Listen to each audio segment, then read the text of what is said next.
tagihan listrik bisa jadi salah satu komponen pengeluaran terbesar di masa pandemi corona. Simak tips dari kami bagaimana menghemat listrik yang kami lakukan di rumah ini di channel Satu Energi. Assalamualaikum warahmatullahi wabarakatuh. Hari ini sambil menyetrika, karena yang biasanya yang jadi asisten di rumah sedang libur lebaran, saya menggantikan tugasnya. Saya akan menceritakan tips-tips berhemat listrik yang kami lakukan di rumah ini. Jadi pembayaran listrik yang kita bayar setiap hari itu sangat tergantung kepada seberapa banyak beban listrik yang kita punya. Misalnya setrika, kulkas, atau mesin cuci, atau oven, TV, dan lain-lain. Nah, yang harus kita sadari bahwa listrik yang kita bayar itu adalah satuannya kWh atau energinya yang kita bayar. Jadi pertama tergantung kepada seberapa besar wattnya dari bebannya. Jadi kalau misalnya ini setrika, ini 350 watt dikali dengan lama waktu pemakaiannya. Jadi kalau misalnya dipakai 1 jam, artinya 350 watt, kemudian dikali 1 jam. Jadi nanti pemakaiannya 350 watt hour. Tapi kayak yang kita bayar itu kan dalam satuannya kilowatt hour. Jadi setiap 1 jam saya menggunakan setrika ini, itu sama dengan 0,35 kilowatt hour yang saya bayar. Kalau kira-kira tarif itu 1.400 lebih, atau anggaplah 1.500, artinya setiap jam saya memakai setrika ini, ya kira-kira saya membayar 500 rupiah. Cukup murah kan sebenarnya dibanding pakai arang zaman kita dulu. Nah, terus bagaimana cara menghematnya? Pertama, kita mendata pemakaian beban yang paling besar di rumah dan pemakaian yang 24 jam, karena dari sanalah kita bisa berhemat. Jadi yang besar di rumah itu adalah pompa air, setrika, mesin cuci, oven atau microwave kalau punya. Dan yang 24 jam adalah kulkas. Nah, karena itu kita harus teliti menggunakannya dalam cermat. Misalnya AC. AC tidak perlu terlalu rendah suhunya. Kalau 18 derajat itu mungkin terlalu dingin sampai harus pakai selimut. Ngapain dingin-dingin kemudian tetap pakai selimut? Jadi setting 25, 26. Itu sangat besar pengaruhnya karena dipakai sekitar 6 jam. Kalau dia wattnya misalnya setengah PK, itu kan sekitar 350. Kalau dipakai sampai 10 jam, itu sekitar artinya 3,5 kWh per hari kita pakai. Kalau dikalikan sekitar 5.000 rupiah hanya untuk AC.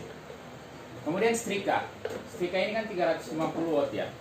Sambil nyetrika aja. 350 watt. Jadi usahakan setrika itu dilakukan dikumpul setiap setrikaan. Sehingga nanti bisa lebih hemat dibanding dinyalain, dimatiin. Karena start stop itu lumayan menarik suhu. Kemudian yang kedua, dispenser. Dispenser kami sudah tidak pakai dispenser lagi. Kami matiin dispensernya. Karena ternyata minum air panas itu hanya sekali-sekali saja. Dan itu bisa dilakukan melalui kompor gas. Itu yang kedua yang kami lakukan. Yang ketiga, tadi beban berat salah satunya adalah pompa air. Nah, pompa air itu pakailah toren atau bak air Bak air ini diisi sampai full, kemudian nanti akan dipakai sesuai dengan penggunaan. Itu akan lebih hemat dibanding setiap kali mau memakai air kerannya dinyalain, karena itu tadi start stopnya atau interest current di bahasa elektronik itu sangat besar. Kemudian kami juga merubah penanak nasi yang tadinya ukuran 5 liter, kita sesuaikan dengan ukuran keluarga yang 5 orang. Penanak nasi yang tadi kapasitas 5 liter, kami rubah jadi kapasitas sekitar 2 liter, menyesuaikan dengan kondisi keluarga. Dampaknya adalah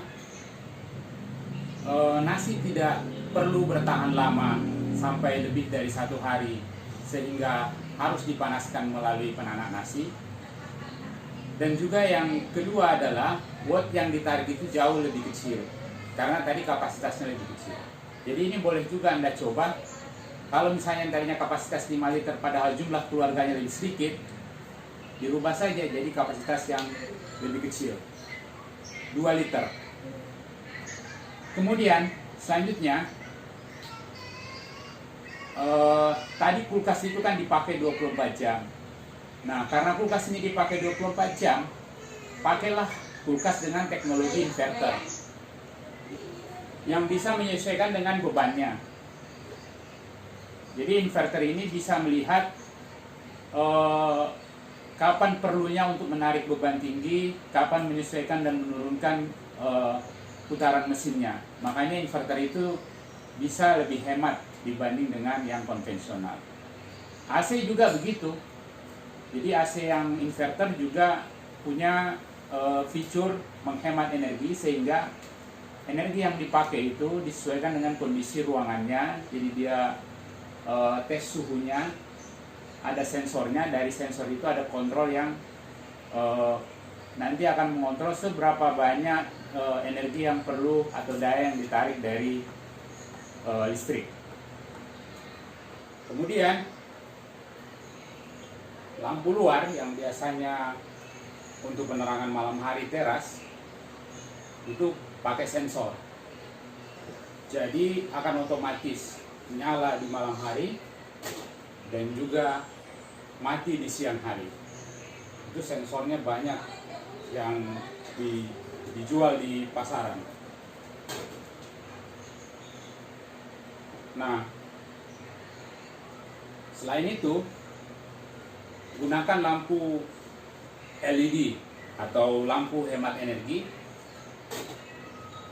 yang kira-kira dayanya itu hanya 10% dari dibanding dengan menggunakan lampu pijar, atau 30% sampai 40% lebih hemat dibanding menggunakan lampu CFL. Lampu CFL itu yang ya kayak yang berputar-putar itu modelnya. Ya memang sih harga lampu LED itu lebih besar, tetapi dia lebih hemat pembayaran listrik bulanannya. Kira-kira itu tips dari kami. Mudah-mudahan ini bermanfaat, dan kita akan ketemu di satu energi series berikutnya. Assalamualaikum warahmatullahi wabarakatuh.